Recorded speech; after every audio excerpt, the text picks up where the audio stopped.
Olá, bem-vindos à nossa segunda aula. Eu sou a professora Fernanda e o nosso assunto de hoje será a regência verbal e nominal.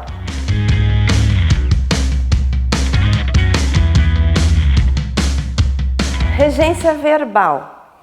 Dá-se o nome de regência à relação entre a subordinação, que ocorre entre o verbo ou o nome e os seus complementos. Ocupa-se em estabelecer as relações entre as palavras, criando frases não ambíguas, que expressem efetivamente o sentido desejado, que sejam corretas e claras. O termo regente na regência verbal é o verbo, é a partir dele que os demais termos irão ser relacionados. A regência verbal, ela estuda a relação que se estabelece entre os verbos e os seus complementos, geralmente objetos indiretos ou diretos, caracterizando também pela possibilidade de adjuntos adverbiais. O estudo da regência verbal, ele permite-nos ampliar a nossa capacidade de expressão no momento em que você expressa a tua argumentação ou no momento que você está interpretando aquela questão desejada, através de diversas significações que esse verbo pode assumir com uma simples mudança ou a retirada de uma preposição. Aqui trago para vocês alguns exemplos. A mãe agrada o filho. Esse verbo agradar, ele significa acariciar aquele filho. Já no exemplo, a mãe agrada ao filho.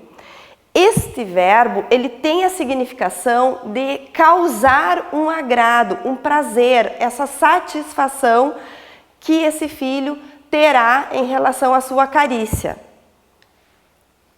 Logo conclui-se que o verbo agradar, ele permite dois sentidos, ou seja, dois significados.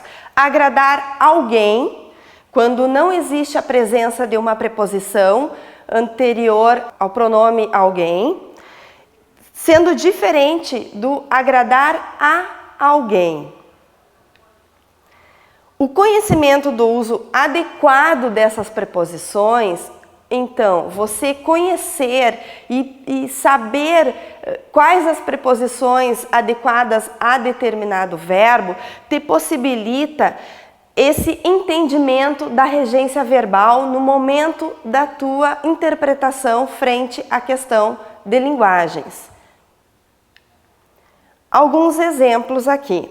Cheguei ao metrô. Cheguei no metrô. Qual a diferença nessas duas orações? No primeiro caso, o metrô é o lugar a que vou. Já no segundo caso, é o meio de transporte utilizado pelo sujeito. Aliás, é muito comum existirem algumas divergências entre a regência coloquial, ou seja, a linguagem falada, cotidiana de alguns verbos e a regência culta, de acordo com a norma culta, com a nossa gramática da língua portuguesa. Para estudar a regência verbal, é preciso agruparmos os verbos de acordo com a sua transitividade, ou seja, com a força daquele verbo. Como essa transitividade vai perpassar nas orações. Porém, ele não é um fato absoluto. O verbo ele pode atuar em diferentes formas nas frases distintas.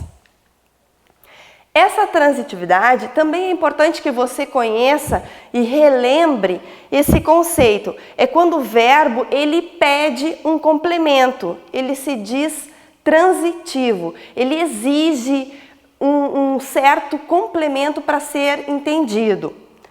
Aqui trouxe um exemplo, comprei o livro.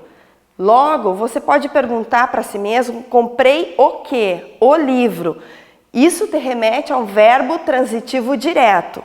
Já gostei do livro. Transitivo indireto, por quê? Porque esse verbo gostei, ele te pergunta, gostei de quê? Do livro, ele traz a presença de uma contração, a preposição de mais o artigo o, remetendo a esse verbo transitivo indireto. Escrevi uma carta ao diretor. Quem escreve, escreve o quê? Uma carta. Você pode perceber que não existe a preposição. Ao diretor. Escrevi uma carta a quem?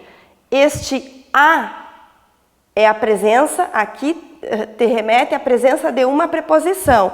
Portanto, existe a classificação dessa transitividade como verbo transitivo direto e indireto.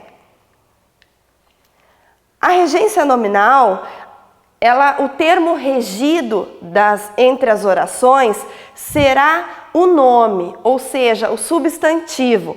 Então, essa regência nominal, ela ocupa-se da relação entre um substantivo, adjetivo ou advérbio e o seu complemento nominal, aquilo que vai completar o substantivo, respectivamente.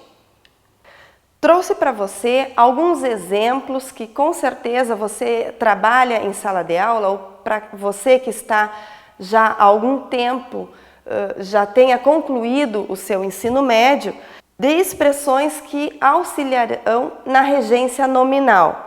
Chegamos ao fim de mais uma aula, espero vocês na próxima. Até lá!